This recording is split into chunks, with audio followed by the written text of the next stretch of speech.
भूमिका आहे. मोहित कुंभोज, तुम्ही काय सांगाल? तुम्ही अनेक दिवसांपासून सलीम जावेद यांची जोडी जेलमध्ये जाणार सांगितले. सलीम आतमध्ये गेलेले आहेत. जावेद कधी जाणार? जावेद कोण आहेत?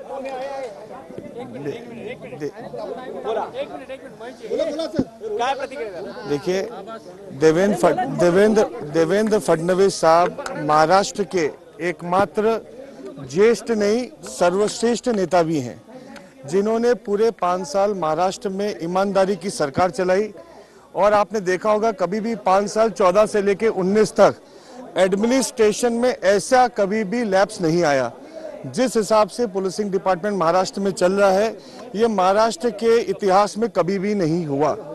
मेरा ये स्पष्ट है कि जिस हिसाब से आज देवेंद्र जी को नोटिस सम्मन भेजे गए, ये बहुत ही एक शर्मिंदगी की बात है कि इतने सीनियर लीडर ने, जो एक विसल ब्लोअर था, जिन्होंने एक पुलिसिंग डिपार्टमेंट का पर्दाफाश किया, और उनको आप सम्मन भेज रहे हो।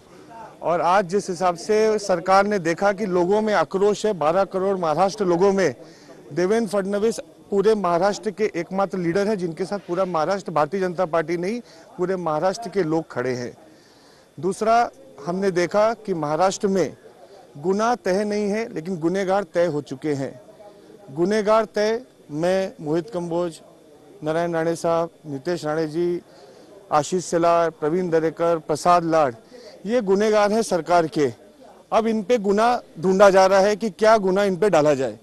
हमने देखा किस हिसाब से अभी पिछले न्यूज आ रही है कि कैसे भी इनको अटक की जाए, इन पे झूठे केसेस फैब्रिकेट किए जाएं।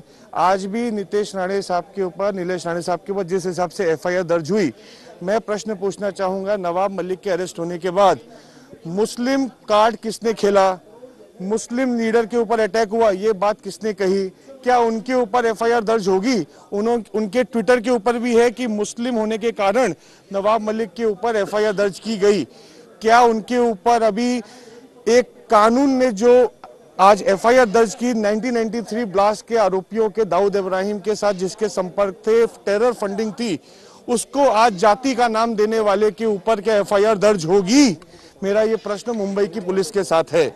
दूसरा, मैं आज आपको स्पष्ट बताता हूं, जिस हिसाब से नवाब मलिक का नकाब उतरा है, आने वाले समय में एक बड़े अधिकारी के भ्रष्टाचार भी महाराष्ट्र देखेगी कि किस हिसाब से उनके ऊपर मुखौटा ईमानदारी का था, वो पूरा ईमानदारी का नकाब आने वाले समय में उतर जाएगा।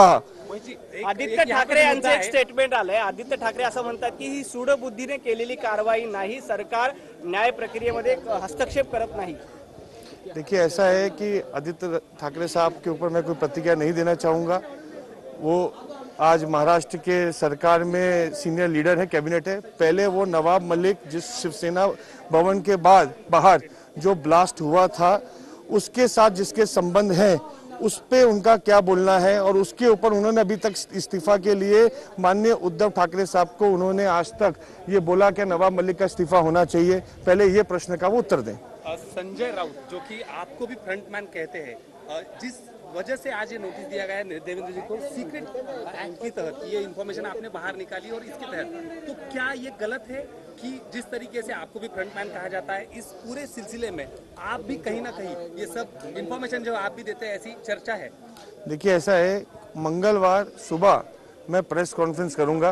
पिछले मंगलवार को संजय राउत जी ने जो आरोप लगाए थे, उसके बाद जिस हिसाब से यूपी के पूरे 5 राज्यों के रिजल्ट थे, फिर महाराष्ट्र में मोर्चा था, अनेक चीजों में उस बात का उत्तर नहीं दे पाया।